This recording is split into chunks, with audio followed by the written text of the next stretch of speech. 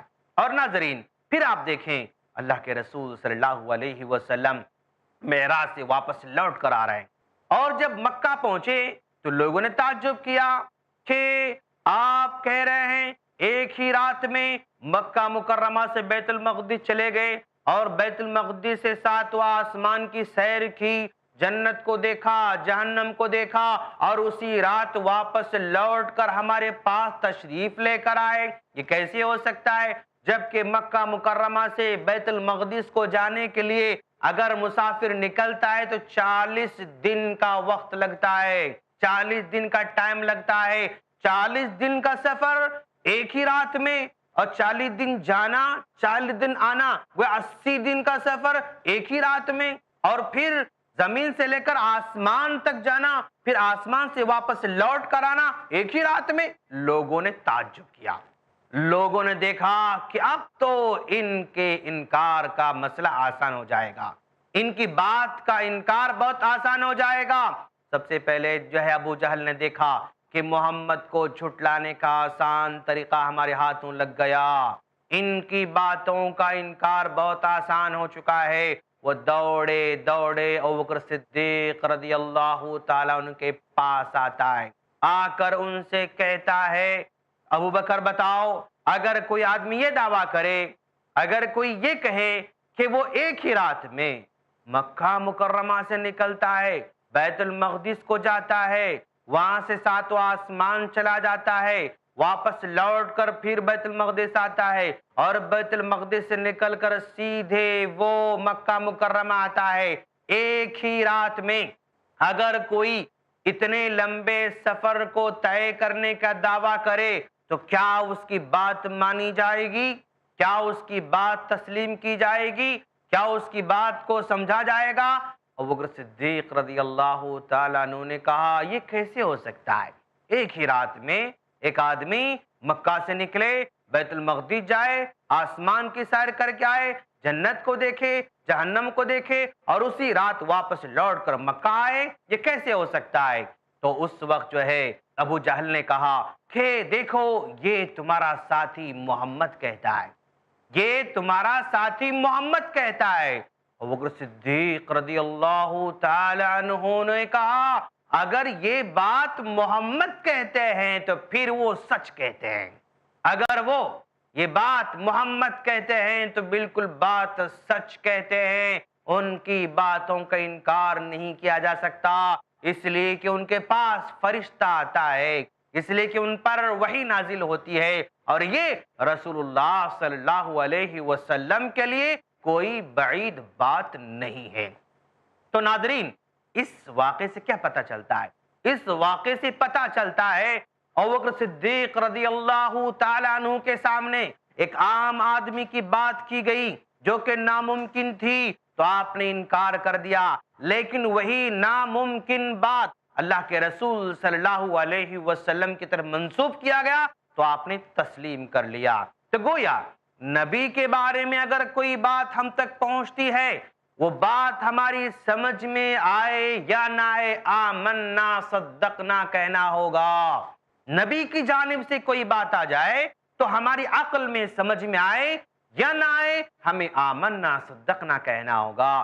نبی سے ہٹ کر کوئی اس طرح عام بشر، عام انسان، عام امتی اس طرح کے دعوے کرتا ہے تو ان باتوں کو ہم ریجیکٹ کر سکتے ہیں، لیکن نبی کی جانب سے اگر کوئی بات آتی ہے ہمیں سننا ہوگا، تسلیم کرنا ہوگا۔ ناظرین، کتنی بڑی پتی کی بات ہے، ہم اسلام کے بارے میں سنتے رہتے ہیں اور ایمان کے بارے میں سنتے رہتے ہیں، جنت کے بارے میں، جہنم کے بارے میں باتیں سنتے رہتے ہیں، اور کچھ لوگ کہتے ہیں کہ بھائی یہ بات ہماری سمجھ میں آنے والی نہیں ہے۔ تو ناظرین، بات ہمارے سمجھ میں آئے یا نہ آئے، اگر وہ بات اللہ کے رسول صلی اللہ علیہ وسلم کی جانب سے آ رہی ہے تو ہمیں ماننا ہوگا، ہمیں تسلیم کرنا ہوگا، اس لیے کہ کوئی بات اللہ کے رسول صلی اللہ علیہ وسلم اپنی جانب سے نہیں کہتے ہیں، اللہ تبارک و تعالیٰ کی جانب سے بتایا جاتا ہے، آپ پر وحی نازل کی جاتی ہے۔ تو گویا اگر کوئی بات ہماری سمجھ میں نہیں آتی ہے